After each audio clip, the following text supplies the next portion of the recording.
La España rural, en la época del cine mudo, estaba muy lejos de ser un paraíso.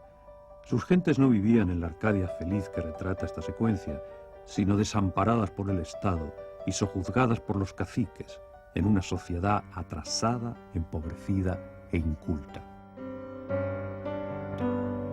Sin embargo, la dramática realidad española no parecía interesar a nuestro cine, que se limitó a producir películas de evasión para un público que vivía agobiado por los avatares políticos.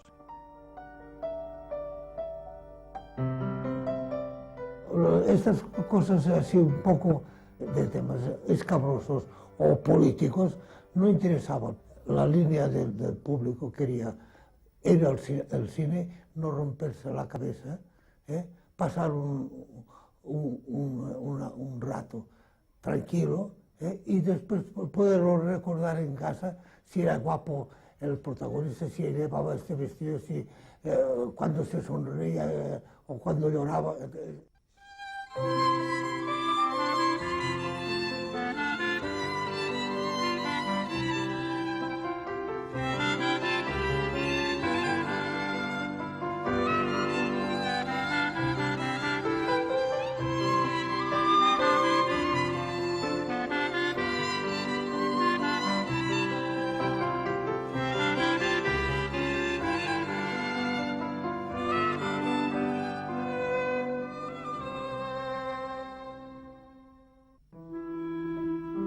Las películas donde se retrataba la miseria fueron contadas excepciones en un país que sumaba 8 millones de pobres y más del 50% de analfabetos. La desesperación ante una sociedad sin salidas jamás se valoraba como trasfondo explicativo de las conductas de los personajes. Frente a jornadas de 10 horas y salarios insuficientes, nacía un fuerte movimiento obrero organizado en la UGT y la CNT, cuyos sueños de revolución les convertirían en protagonistas de la historia, pero nunca en protagonistas de películas que parecían ambientadas en un reino imaginario. Nuestro cine mudo se mantuvo totalmente ciego ante los graves problemas que España vivía. Ni una sola película habla del profundo malestar social del momento, ni recoge las reivindicaciones obreras o el clima de crispación y de enfrentamiento que finalmente condujo a la guerra civil. El cine era un simple pasatiempo que daba una visión de España totalmente falsa y alejada de la realidad.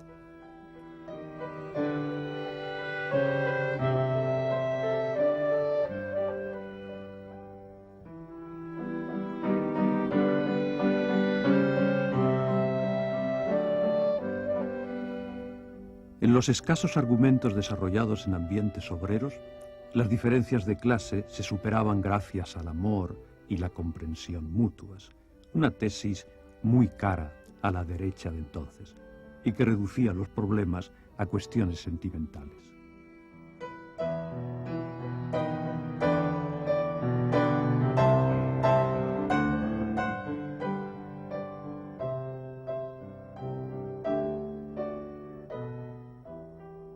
Cuanto más se acerca el cine español mudo a la realidad, pues es justamente en sus principios, cuando se firman pues salidas de los obreros de la fábrica.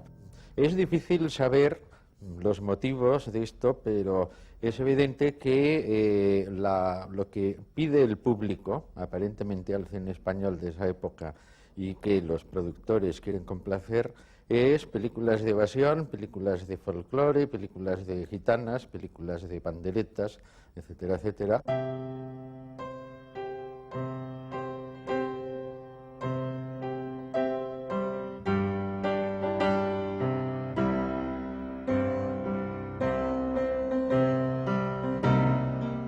El único reflejo político de la época en el cine se encuentra en los documentales, que recogían imágenes de los acontecimientos históricos más destacados, rodados tanto por operadores españoles como por corresponsales extranjeros.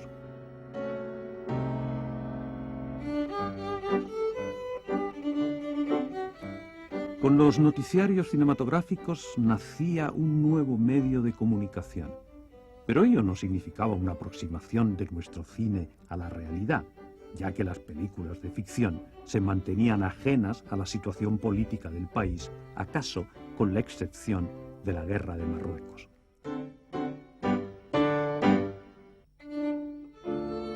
La izquierda, que hasta empezada la guerra civil no entendería el poder del cine, permitió que los medios de producción quedasen en manos conservadoras.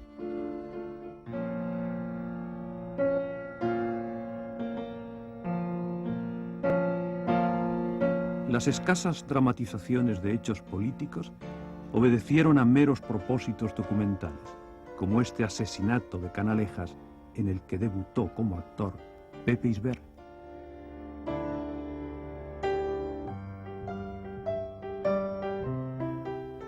La intención crítica brotaba en cortos de dibujos animados, fruto del auge de las revistas satíricas. Pero se trataba de breves complementos a una programación en la que el cine político no existía. El cine nunca ha sido tan político como el teatro. En el teatro se reflejaba mejor todo eso. El cine era más superficial. En el teatro se reflejaba más todo eso, como se puede ver en las comedias de Valle Inclán, del propio Benavente. Es distinto. El cine era más superficial, sencillamente.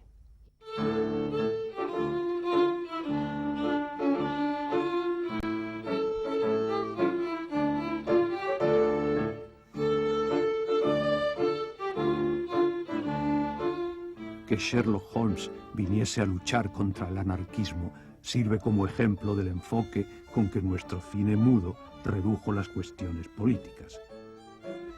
Este barullo, para evitar un atentado en el balneario de La Toja, constituye una de las pocas y lamentables referencias a las luchas sociales del momento. La censura fundamentalmente fue censura moral, no censura política, porque la censura política empieza en España ya con la llegada de la República y posteriormente, a partir del año 37, bueno, con el régimen de Franco.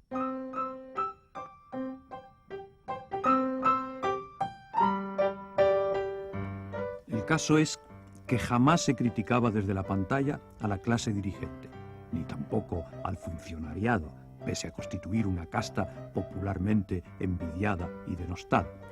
Sirve como excepción este soborno en La Condesa María, película cuyo talante conservador garantizaba la pluma de Luca de Tena.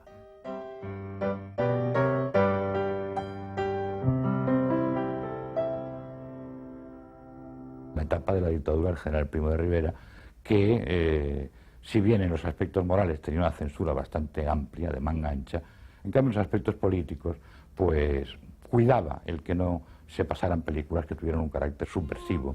Y a este efecto recuerdo que, por ejemplo, El acorazado Potemkin pues no se exhibió más que en cineclubs.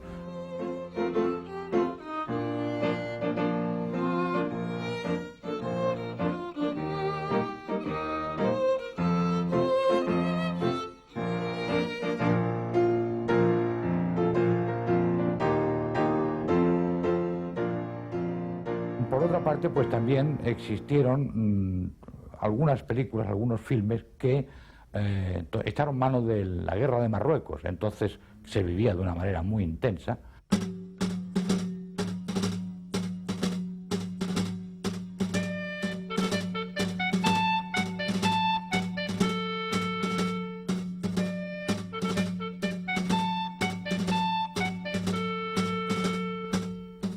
La guerra de Marruecos sería un asunto dramático repetido en nuestro cine mudo, uno de los pocos temas extraídos de la realidad de la época y el sentir de sus gentes.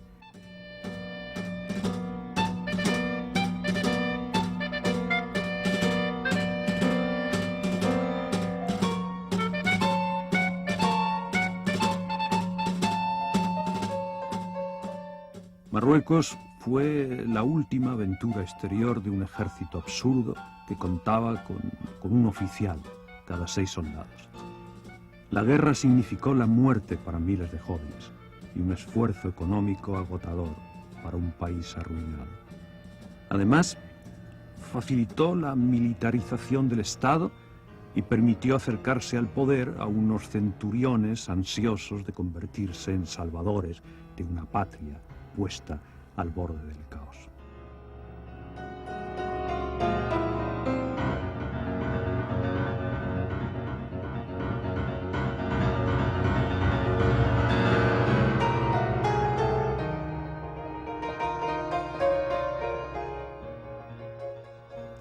Pero la guerra no sería nunca cuestionada desde la pantalla, ni la arcaica política colonialista que obedecía, ni las razones de su impopularidad.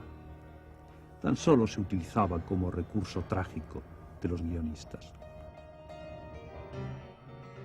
El cine se centraría exclusivamente en la peripecia personal de los hijos y novios que marchaban en busca de la muerte a tierras africanas.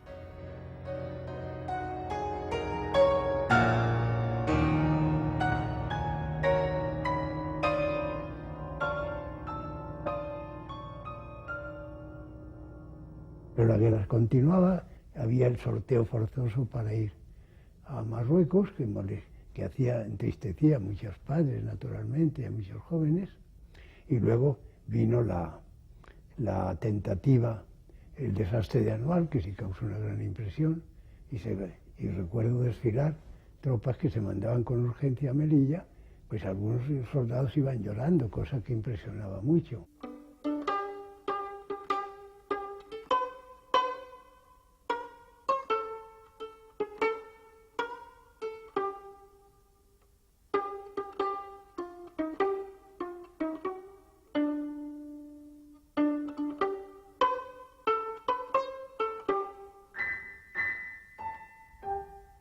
En fin, sería ingenuo pensar que no había intención política en el tratamiento de un tema como la guerra de Marruecos, aunque solo fuera por la presentación de los militares como héroes salvadores.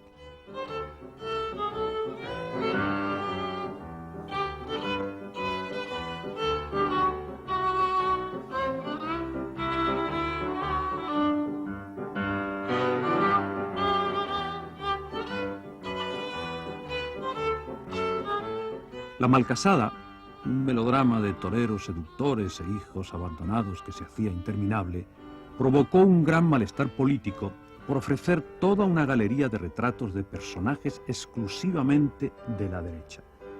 Y las protestas de la prensa liberal obligarían a hacer cambios en su montaje, dando entrada a celebridades de sectores más moderados.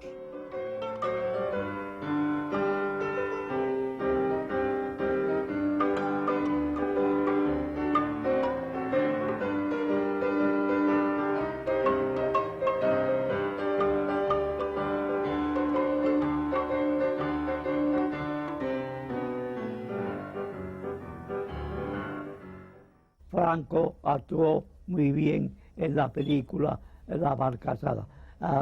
Hizo un papel muy bueno de unas escenas tomando el té entre nosotros. La película es una caca.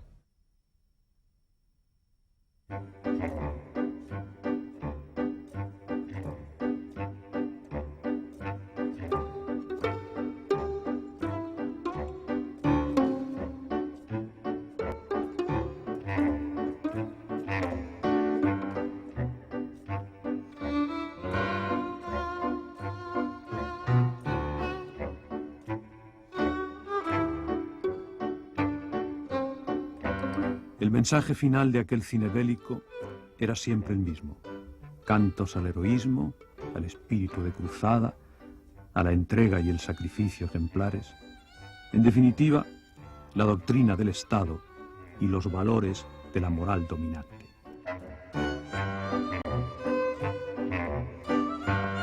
Las películas servían como elementos de propaganda en la retaguardia, ofreciendo el imposible consuelo de la gloria militar a quienes sufrían la pérdida en combate de un ser querido. Se unía mucho el heroísmo militar, el heroísmo de las guerras de África sobre todo, con la piedad. Había que ser católico y nacionalista pero con poco énfasis, sino parecía todo tan natural que tenía que ser así, que no poníamos acento especial en aquello, era lo que vivíamos.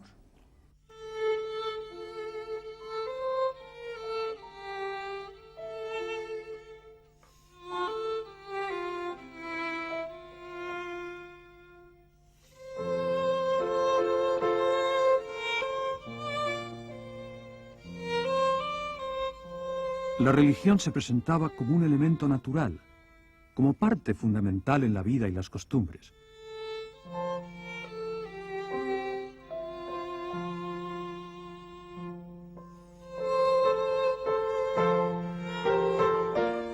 Al final de los años 20, la Iglesia contaba con más de 30.000 curas, 20.000 monjes y 60.000 religiosas. Atesoraba numerosas propiedades agrarias e inmobiliarias y estaba presente en los medios de comunicación y la enseñanza. La Iglesia tenía gran fuerza y jugaba un papel social muy relevante. Y el cine lo aceptó plenamente, adoptando la piedad como norma argumental.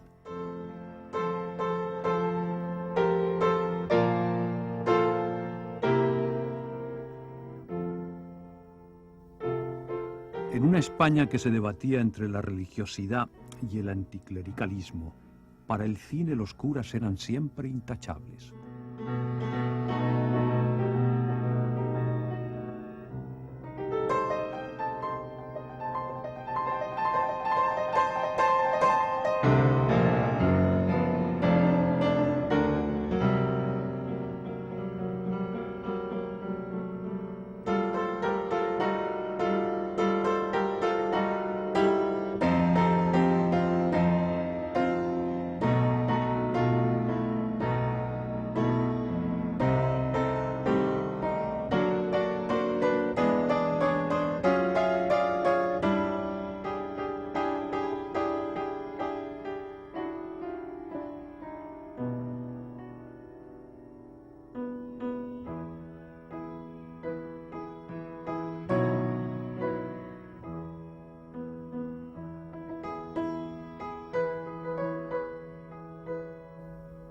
La única visión anticlerical que hemos encontrado en nuestro cine mudo pertenece a una película clandestina, a un film pornográfico, que tampoco pretendía hacer crítica alguna de la Iglesia y sus gentes, sino que buscaba tan solo el morbo religioso, el escándalo fácil.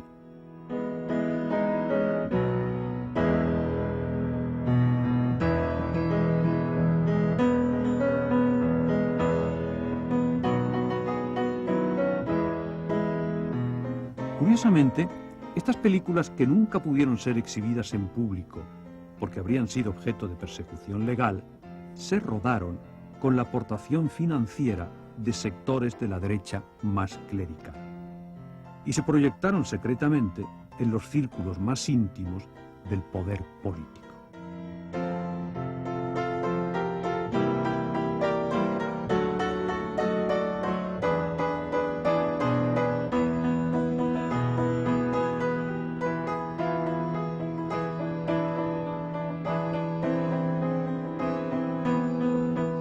En fin, más allá de esta ingenua provocación, el retrato del poder de la Iglesia en la sociedad española del primer cuarto de siglo quedó como una asignatura pendiente para nuestro cine.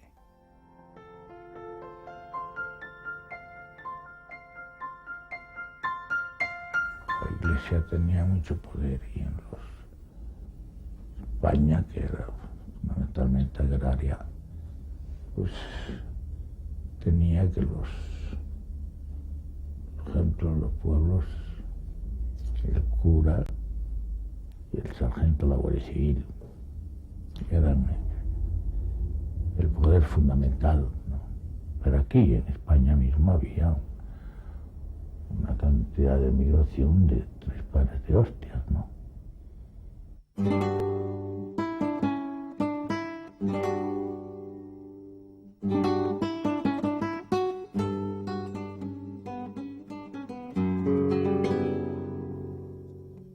La inmigración era válvula de escape de una situación resumida en estas cifras.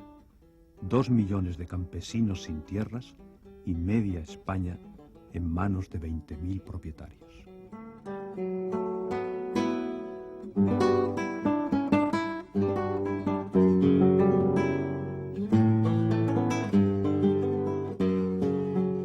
Y Andalucía antes, pues ya sabes lo que era, los trabajadores a trabajar todo el día, mal pagados, mal mirados y bueno, una miseria.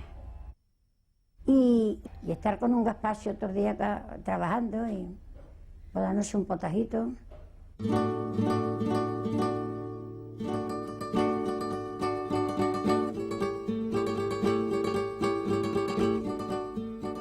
En las películas, los campesinos eran unos seres idealizados, felices, que aprovechaban cualquier ocasión para templar la guitarra. La desigualdad social, el atraso o el hambre no parecían empañar la tópica alegría de sus almas.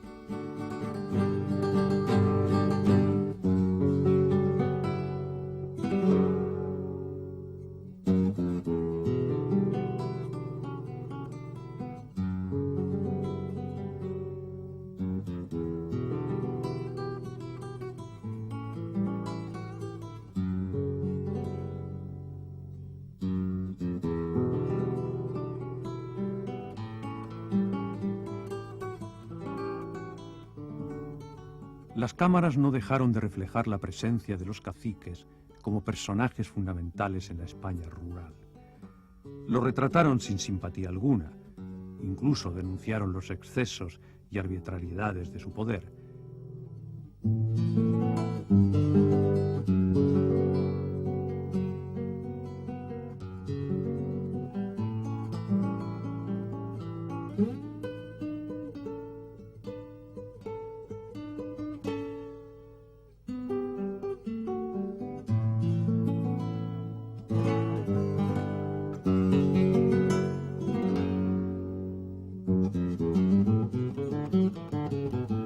A veces se veía a la Guardia Civil caminar junto al cacique y sus pistoleros sin que ello tampoco sirviera para esbozar crítica alguna.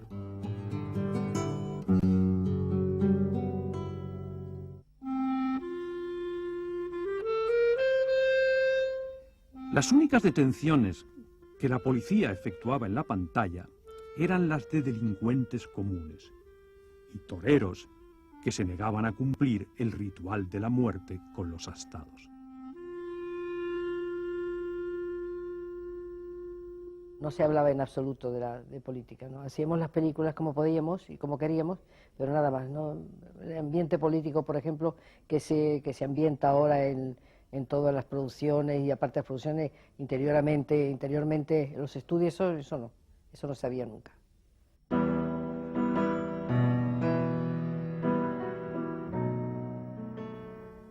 Hay una sola excepción notable en que el cine mudo español abordó un drama rural en el contexto real de abandono que el campo vivía.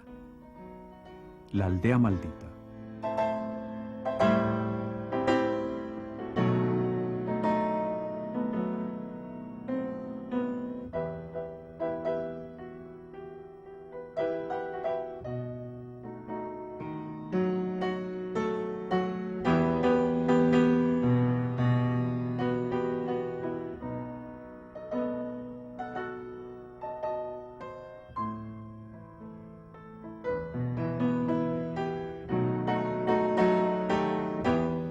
Realizada con sensibilidad poética y gran verismo, La aldea maldita tampoco pasaba de ser un melodrama bien ambientado, porque presentaba la tragedia de todo un pueblo como algo inevitable, por la que no cabía exigir responsabilidad política alguna, y centraba su discurso en cuestiones morales sobre el comportamiento de unos personajes fieles al más rancio conservadurismo de la Castilla profunda.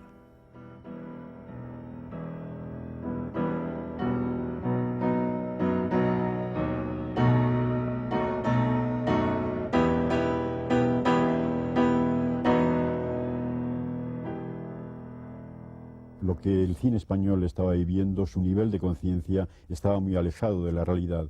El cine, para la mayoría de los que estaban metidos en él, era un espectáculo todavía de feria, un espectáculo de barracón, era un espectáculo que tenía un consumo popular muy inmediato, sin mayores pretensiones, y por otra parte no hay que olvidar que los medios de producción estaban, y siguen estando en gran parte, en manos de la derecha.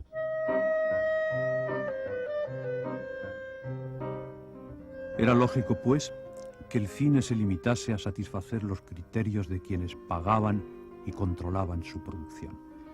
Criterios que eran los de una derecha ciega ante la urgencia de cambios sociales, obstinadamente ajena a los graves problemas del país y a las luchas emergentes.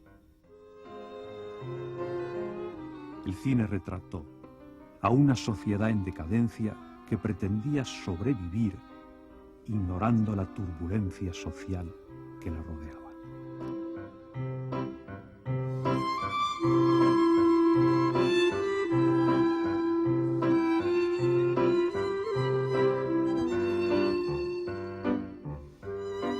Aquellas viejas películas aportan al menos un testimonio gráfico de la ensoñación política que vivía la burguesía de la época. Una época que terminaría trágicamente cuando la dramática realidad de España se impusiese sobre los sueños y la ficción del cine.